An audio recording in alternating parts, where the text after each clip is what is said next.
అప్పుడు ఎట్లుండే హైడ్రా ఇప్పుడు ఎట్లా అయింది హైడ్రా అంటారు.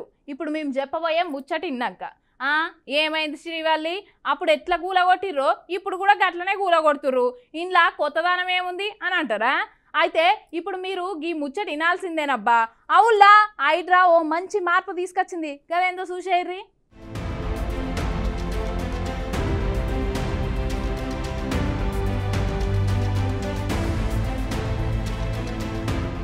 ఇప్పుడు మేము చెప్పబోయే ముచ్చటింటే పట్నంలో ఉన్న జర నిమ్మల పడతారు పోన్రి.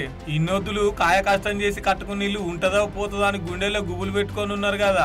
ఇగో గసంటల కోసమే ఈ వార్త. పెద్ద పెద్ద బుల్డోజర్లు తెచ్చి పెద్ద పెద్ద అంతస్తుల సైతం నేలమట్టం చేసే హైడ్రా హైదరాబాద్ నంతా ఇన్నొద్దులు అతలకుతలని చేసింది కదా. చెరువుల ఇల్లున్నా, ఎఫ్టీఎల్లున్నా, బఫర్ జోన్లున్నా ఇంటికి ఎర్ర మార్కు పెట్టుడు, పెద్ద బుల్డోజర్ వచ్చి నేలమట్టం చేసుడు. ఇన్నొద్దులు గిట్లుండే కదా. పెద్ద పెద్ద ఇండ్లలో అయినా సరే నేలమట్టం చేసుడే ఉండేది. అస్సలు తగ్గలే హైడ్రా కమిషన్ రంగనాథ్ సారు. కానీ ఇప్పుడేమంటుండో ఇన్నూరు రూపాయలు. సో ఇక్కడ స్థానికులు కూడా చెప్పాము, గతంలో అంటే ఇంతకుముందు ఆల్రెడీ కట్టినటువంటి ఇల్లులు ఏవైనా ఉన్నా వాటిల్ని ఎటువంటి పరిస్థితుల్లో హైడ్రా టచ్ చేయదు. కానీ ఇక మీద అంటే హైడ్రా ఫామ్ అయింది జూలైలో. ఆ తర్వాత కనుక ఏమైనా స్ట్రక్చర్స్ వస్తుంటే కనుక వాటిల్ని ఖచ్చితంగా డిమాలిష్ చేయడం జరుగుతుంది. చెరువు ఎఫ్టీఎల్లోకి వచ్చి కడుతున్నటువంటివి కానీ ఇప్పుడు ఏదైతే కనుక ఆల్రెడీ పర్మిషన్ లేకుండా ఉన్న వాటి గతంలో పర్మిషన్ తీసుకొని ఏమన్నా పాత డేట్స్ తోటి కడుతుంటే కనుక ఓకే, దట్ ఈస్ యాక్సెప్టెడ్. కానీ బట్ ఇప్పుడు పర్మిషన్ లేకుండా వచ్చేటటువంటి ఇక్కడ పర్మిషన్స్ కూడా ఇక మీద అంటే హైడ్రా ఫార్మేషన్ తర్వాత వచ్చే పర్మిషన్స్ కూడా అది వస్తే కూడా దాని మీద కూడా మేము చెక్ చేస్తాం.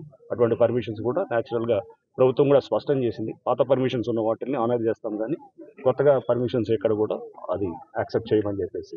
సో ప్రభుత్వ పాలసీకి అనుగుణంగా ఈ చెరువులను కాపాడే దీంట్లో మేము డెఫినెట్గా ఎఫ్టీఎల్ అట్లానే ఎంక్రోచ్మెంట్స్ని కాపాడే దిశగా హైడ్రా పనిచేస్తుంది. అండ్ దీంట్లో ముఖ్యంగా ఈ ఎవరైతే పేదవాళ్ళు ఉన్నారో లేకపోతే చిన్నవాళ్ళందరూ కూడా ఆక్యుపై చేస్తున్నారో వాళ్ళని ఎటువంటి పరిస్థితుల్లో డిస్టర్బ్ చేయడం కూడా వాళ్ళకి చెప్పడం జరిగింది. సో దీంట్లో ఎవడన్నా వచ్చి రేపు తప్పుడు ప్రచారం చేసి మీ ఇల్లులంతా కూడా కూలుస్తారంటే దయచేసి నమ్మొద్దని కూడా నేను చెప్తున్నాను. ఆల్రెడీ మీరు ఎప్పుడో కట్టుకునే ఇల్లులు అవి అనాథరైజ్ అయినా పర్మిషన్ ఉన్నా పర్మిషన్ లేకున్నా కానీ వాటిని కూలగొట్టదాం.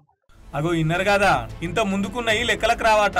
హైడ్రా ఏర్పడినప్పటి నుంచి చెరువు జాగాల ఏమేమి ఇండ్లున్నాయి, నాలాల మీద ఏమేమి ఇండ్లున్నాయి, ఎఫ్టీఆర్లో ఏమేమి ఇండ్లున్నాయి, ఇగో ఈ హైడ్రా ఏర్పడిన తర్వాత నుంచే లెక్కలకు వస్తాయట.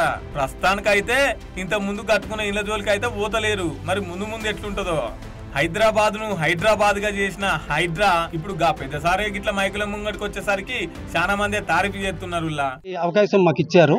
మేము ఉండవలసిన ఇల్లులో మేమందరం 50-60 గజాలు కూల్ చేసి కష్టపడి కట్టుకున్న వాళ్ళే తప్ప ఎవరు ఇక్కడ ఉండలేరు. ఇప్పటికి ఈ విధంగా హ్యాపీగా ఆయన చెప్పిన మూడ్లో అసలు చెప్పుకోవాలంటే మేము మా నోటి మాట రావట్లేదు. ఆయనకి ఏ విధంగా మేము వందనాలు చేయాలో శిరసు వంచి నమస్కరిస్తున్నాం. మరి ఇన్నొత్తులు కూలగొట్టిన ఇళ్ల సంగతి ఏందంటారా? గాముచ్చట మాత్రం అడగకుర్రి.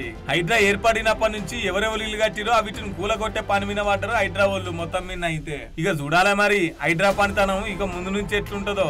ఇప్పటికైతే గింతే.